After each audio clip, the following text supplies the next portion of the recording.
Good morning friends, welcome back to my channel इस्ती live with Shweta. और आप देख सकते हैं कि केशु ने मेरी सैटरडे नाइट में बहुत ही अच्छे से चंपी की थी। चंपी तो कम बट मेरे हेयर्स बहुत ज़्यादा तोड़ के रख दिए थे। और बच्चे किसी काम को करते हुए आपको देख लेना तो फिर वो तो पीछे ही पड़ जाते हैं। हाय फ्रेंड्स, और ये मैं बैठ गई थी मॉर्निंग के स्लॉट में और टाइमिंग हो रही थी 9:28 की समथिंग। और जब मैं बैठी थी तो मैंने सोचा आज मैं अपना करंट अफेयर से स्टार्ट करती हूँ, क्योंकि मैं बहुत टाइम बाद मॉर्निंग में बैठ पा रही हूँ सही से। तो फिर मैं आज बैठी तो मुझे बहुत अच्छा लग रहा था पढ़ने में। और बाकी काम मैंने अभी थोड़े से डिले कर दिए। डिले क्या, अभी कोई खाने के लिए कोई है नहीं, खाने की इतनी जल्दी नहीं थी, तो मैंने सोचा अभी पहले अपनी पढ़ाई को भी कर देती हूँ। क्योंकि पता है ना आपको, जब आप ना कुछ अचीव करना चाहते हैं ना, तो आपके साथ में आपको पीछे खींचने वाले बहुत से लोग मिलेंगे जो आपको एप्रिशिएट तो नहीं करेंगे, बट आपका कहते हैं ना कि आपको पीछे बहुत ज़्यादा खींचेंगे कि तुम ये नहीं कर सकते हो। बट अपने ऊपर विश्वास रखिए। ऐसे टॉक्सिक पीपल को हम लोग हमेशा अवॉइड करना चाहिए। उनके लिए हमारी लाइफ में वैसे कोई जगह होनी ही नहीं चाहिए। हम उन्हें हमेशा निगलेक्ट करना चाहिए, क्योंकि बहुत से लोग आएंगे आपको बोलेंगे अरे शादी के बाद पढ़ रही हो, शादी से पहले पढ़ी थी तब तो कुछ हुआ नहीं, और अब शादी के बाद पढ़ के तुम क्या कर लोगी। तो ऐसे आपको हो सकता है बहुत से लोग आपके आसपास सराउंडिंग में होंगे, हो सकता है आपके घर में ही हो, कहीं भी हो सकते हैं ऐसे लोग। इन लोगों से हमेशा दूरी बना के रखिए। और जब आपने अपना कोई लक्ष्य साधा है तो उस पे पहुंचने के लिए सारे प्रयास कीजिए। देखिए, हम आगे का हमें नहीं पता, बट हमें कोशिश अपनी पूरी करनी चाहिए, क्योंकि बिना कोशिश के हार मानना मतलब आप हमेशा ही हार जाओगे। पर कोशिश करके हारने का जो मतलब अगर आप कोशिश करके हार भी जाओगे तो उसमें आपको खुशी ही होगी कि आपने कोशिश तो की। लेकिन जब आप बिना प्रयास के ही हार जाओगे, आप कोई कोशिश ही नहीं करोगे, तो ज़िंदगी भर आपके मन में वो मलाल रहेगा कि मैंने ये प्रयास क्यों नहीं किया। तो बस मैं आपसे यही कहना चाहती हूँ कि आप लोग भी अगर मेरे जैसे ही एस्पिरेंट हैं, हाउसवाइफ हैं, तो प्लीज़ आप लोग अपने लिए समय निकालिए, अपनी लाइफ को चेंज करिए। क्योंकि ये सारे काम तो हमें होल लाइफ करने हैं, बट कुछ बनने के बाद ये किए जाए तो अपना आत्मविश्वास ही बहुत बड़ी चीज़ होती है। देखिए, विश्वास तो हर कोई किसी पे करता है, पर आत्मविश्वास से बड़ा कोई विश्वास नहीं होता है। और जिस दिन से आपने अपने ऊपर भरोसा करना शुरू कर दिया कि आप ये कर सकते हैं, आप डेफिनेटली वो कर जाएंगे। ये काम-काज तो ऐसा होता है कि हमारे साथ तो चलने ही चलने हैं, बट जब आप किसी स्टेबिलिटी पे आ जाते हैं ना, तो आपका ओहदा बहुत ही ऊंचा हो जाता है। लोग आपकी बात को वैल्यू देते हैं। ऐसे आप कितना भी काम कर लेंगे, आपकी बात की कोई बहुत ज़्यादा वैल्यू नहीं होती है। और ये सारे काम तो हम लोग ज़िंदगी भर से अपने मम्मी लोगों को देखते आए हैं, कितना काम करते हैं, उसके बावजूद भी मतलब एक उनका अपना एक स्टैंड नहीं होता है।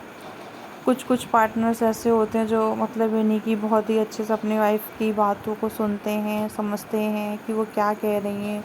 बेशक भले ही वो हाउस वाइफ हों, लेकिन उनकी बात का या उनके डिसीज़न का बहुत ही महत्व होता है। बट सबके साथ ये पॉसिबिलिटीज़ नहीं होती हैं।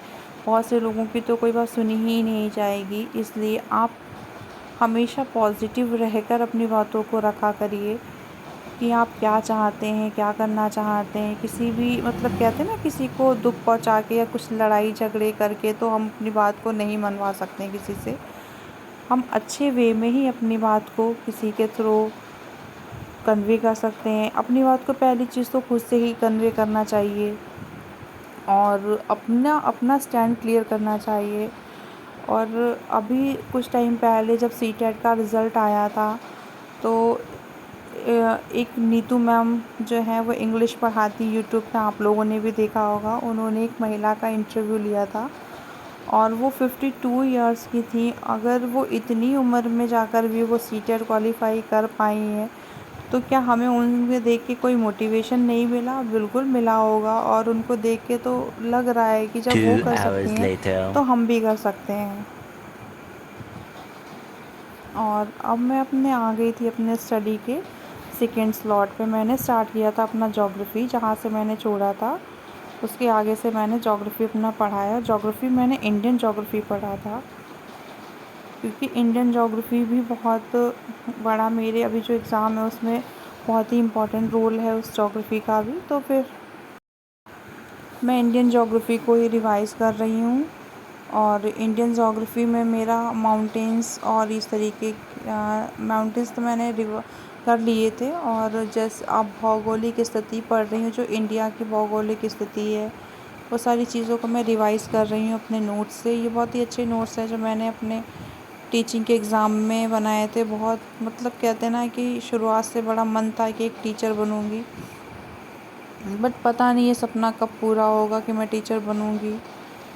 जब तक नहीं टीचर बन पा रही हूँ और एग्ज़ाम्स की तैयारी कर रही हूँ, यूपी में कोई वैकेंसी ही नहीं आ रही है टीचिंग के लिए, और जो आई भी हैं उनके एग्ज़ाम नहीं हो रहे हैं, तो फिर यही है कि जो सामने है उसको देख के चलना चाहिए। जो बीत गया सो बीत गया, और जो आगे है उसे देखना चाहिए। ज़्यादा पीछे की चीज़ों पे बहुत ज़्यादा ध्यान नहीं देना चाहिए, वरना वो हमेशा ही हमें डिमोटिवेट करती हैं, हमें आगे बढ़ने से रोकती हैं। जो आगे हो, जो स्पष्ट दिख रहा हो, हमेशा हमें उसी के आगे चलना चाहिए, उसी के लिए आगे काम करना चाहिए। और मैं अपना पढ़ ही रही थी ज्योग्राफ़ी। मुझे ज्योग्राफ़ी सब्जेक्ट बहुत अच्छा भी लगता है। मेरा मन करता है मैं इसे बहुत टाइम तक मैं इसे पढ़ सकती हूँ। ज्योग्राफ़ी बहुत इंटरेस्ट आता है। मैप के थ्रू पढ़िए आप कभी भी, तो बहुत ही अच्छा रहेगा। और हमेशा मैप, मतलब आपको मैप याद होना चाहिए, इंडिया का मैप आपको कैसे, मैंने अपनी कॉपी पे ड्रॉ कर रखा था मैप, उस तरीके से मुझे चीज़ें बहुत अच्छे से ध्यान है कि कौन सा स्टेट कहाँ पे है। तो इस तरीके से ही आप लोगों को भी पढ़ लेना चाहिए। अगर आपको मेरी वीडियो देख के मोटिवेशन मिलता हो तो आप मेरी वीडियो को लाइक, शेयर, सब्सक्राइब ज़रूर कीजिएगा। अगर आप मेरे चैनल पे नए हैं तो please subscribe my channel. 1 hour later. और फिर मैं बैठी थी अपना ज्योग्राफ़ी को ही मैंने सोचा था कि जब मैंने अपने नोट्स से पढ़ा था उसके बाद मुझे रियलाइज़ हुआ कि मैं इस तरीके के क्वेश्चंस पे भी थोड़ा सा देख लूँ। और मेरे पास एक ये प्रीवियस ईयर है, जो यूपी ट्रिपल एससी के द्वारा जो भी एग्ज़ाम अभी तक कंडक्ट कराए गए हैं उस एग्ज़ाम का है ये प्रीवियस ईयर। इसमें ढेर सारे एग्ज़ाम्स का दे रखा है, तो मैंने वहीं से ज्योग्राफ़ी के क्वेश्चंस पढ़े थे।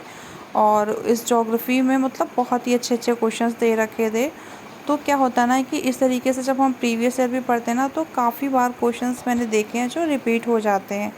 मतलब उससे ही उसी के मतलब चैप्टर से एक ही क्वेश्चन को कितने तरीके से बना के पूछा जा सकता है, उसमें वो सब दे रखा था। तो इस तरीके से क्वेश्चंस भी तैयार हो जाते हैं जो भी आपने थ्योरी पढ़ी होती है, तो जो कि आप ईज़िली भूलते भी नहीं हैं। तो मैं तो इसी तरीके से पढ़ना पसंद करती हूँ कि पहले एक बार पढ़ लूँ फिर उस पे क्वेश्चंस कर लूँ। फ्रेंड्स, अभी आप देख रहे हैं कि 8:38 हो गया है और ये मेरी स्टडी का लास्ट स्लॉट है। मतलब मैंने कि ये मेरी स्टडी का 4th स्लॉट है और इसके बाद फिर मैं कोई भी नहीं करूँगी। और मैंने अपना डिनर कर लिया था, तो मेरे पास अभी टाइम है एक से 1.5 घंटा जो मैं अपना स्टडी कर सकती हूँ। तो फिर मुझे लगा कि अपना ये स्लॉट भी कंप्लीट कर लेना चाहिए। और इस स्लॉट में आगे मैं अभी अपना इकोनॉमिक को ही कंटिन्यू करूंगी, क्योंकि क्वेश्चन बहुत मज़ेदार थे तो मन नहीं कर रहा था उसको छोड़ने का। तो लग रहा था कि इन क्वेश्चंस को और भी कंटिन्यू करूँ। और आप नीचे देख सकते हैं, हाय करके बोलिए, हाय फ्रेंड्स ऐसे बोलिए, हाँ थैंक यू। चलिए अब नोज पढ़ाई करिए, ये और ईयर, हाँ और ये अपनी बुक लेकर बैठ जाते हैं मेरे साथ में। और ये है मेरे बहुत ही नॉटी से बेटे, जो कि जब भी मैं पढ़ने बैठती हूँ तो वो भी अपनी बुक्स लेकर आ जाते हैं। चलो इसी बहाने बच्चों में भी ये क्रेज़ बढ़ेगा कि चलो मुझे भी पढ़ाई करनी है। और फिर ना मैं अपना इकोनॉमी का सेक्शन लेकर बैठी थी, और इकोनॉमी मैंने पढ़ा था पहले भी, और फिर मुझे लगा फिर डिनर का टाइम भी हो गया था तो फिर मैं चली गई थी डिनर प्रिपेयर करने। लेकिन उसके बाद मेरे पास टाइम था तो फिर मैंने इकोनॉमी को और पढ़ लिया था। और इस तरीके से मैंने आज अपने 6 आवर की स्टडी कंप्लीट की है। इसका स्क्रीनशॉट है। Please like, share, subscribe.